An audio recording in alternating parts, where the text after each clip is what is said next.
Okay, here we are. We're in Maine today. Going to give you a little survival tip on winter kayaking, cold weather kayaking. Summer's about over. A lot of people think, well, it's time to put the kayaks up, can't use them anymore. That's not the case. You can kayak all year long if you are properly equipped. And that's the key, being properly equipped. There's a lot of good places you can kayak in the winter time, but obviously it gets cold. So you want to make sure you've got some warm attire, some weatherproofing. And you don't have to spend a lot of money on this. You can go out and you can go to Academy Sports, for example. Give them a little plug here. Walmart, get a pair of old waders. Glad garbage bags work great. Got little holes in them, you know, and you're good to go.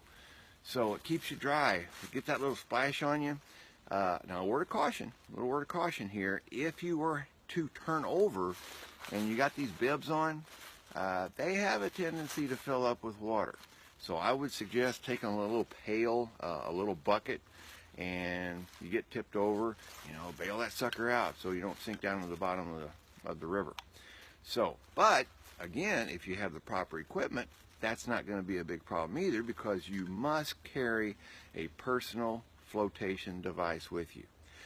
A PFD. PFD, personal flotation device.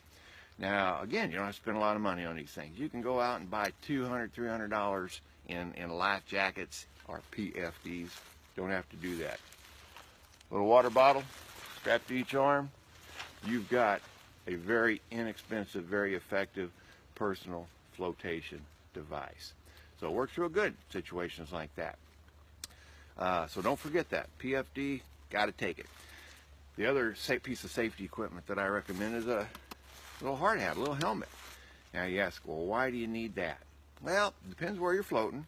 If you were to happen to turn over around a bunch of rocks, you might bang your head, so this comes in handy here. More importantly, if you are kayaking in the Missouri area, the Illinois area, they have what we call Asian carp. And these little suckers fly out of the water, hit you in the head. People have been knocked out with these things. So got some flying around right here, as a matter of fact, just to kind of demonstrate the danger of them coming in and banging you on the head. So wear a helmet. It's very important.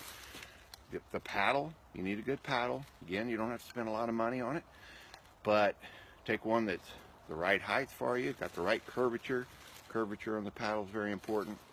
So do a little research and checking before you go out and buy money. You don't have to spend a lot again. This can be a very inexpensive sport. Okay, the last thing, and probably one of the most important things, the kayak itself. And that's shit.